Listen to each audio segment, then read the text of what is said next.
Well, we've been working on this bill for 8, 9 years as its leader, universal single payer.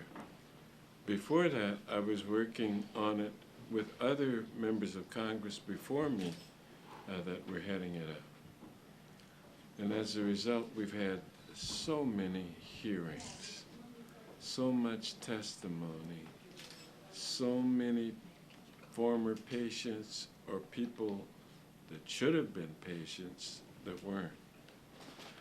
And as a result, I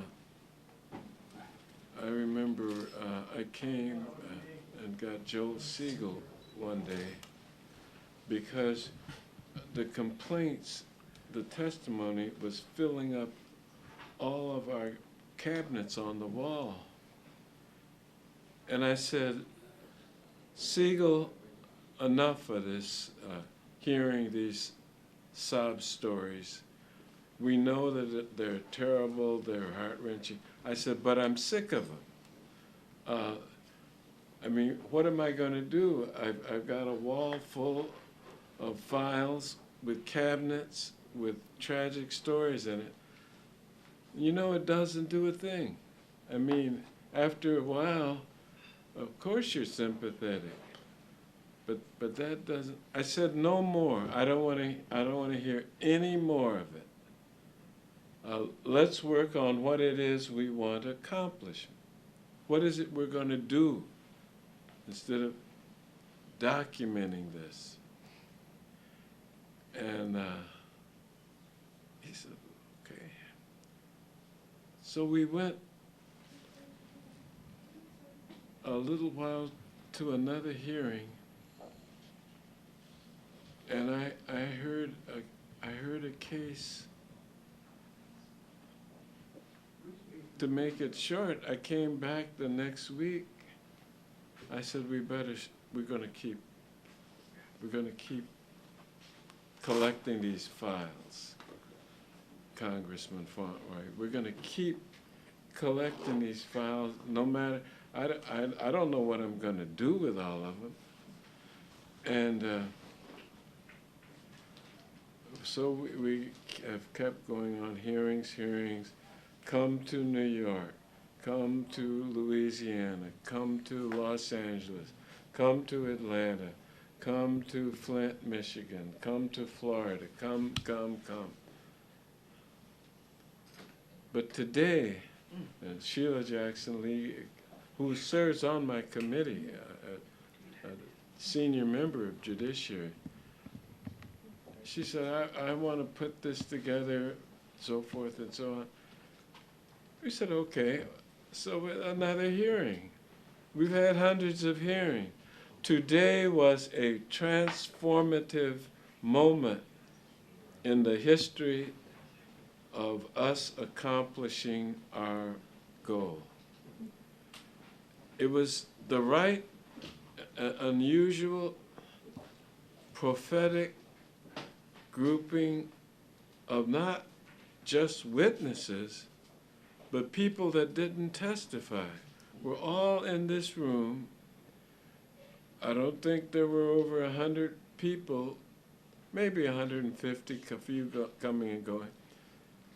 But you know when something special happens. Now, I've heard about how ugly and oppressive and anti-human the health care system is because it's been corporatized. It's a business. These folks say, well, this, and I always am amazed, Miss Noel, when those people say, well, if they listen to these stories long enough, their hearts will melt. Their hearts aren't going to melt because they've been conditioned, and this is where the psychiatric considerations of medicine combine with the political considerations of governing. You see, you have to you have to think about the kind of people that we're up against, who are not evil or bad people. And I keep hearing, Walter, this notion of we're all for the free market system, 100%.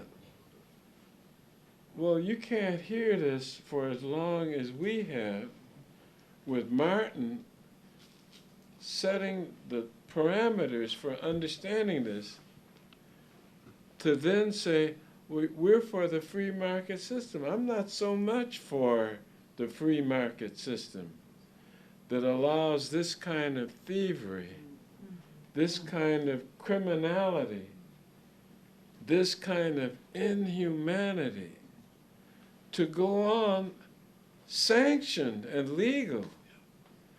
Now, I'm not talking about the people that violate the law and break the federal, if you offend the federal code or the state laws or the city ordinances. That's one thing. You've done something wrong.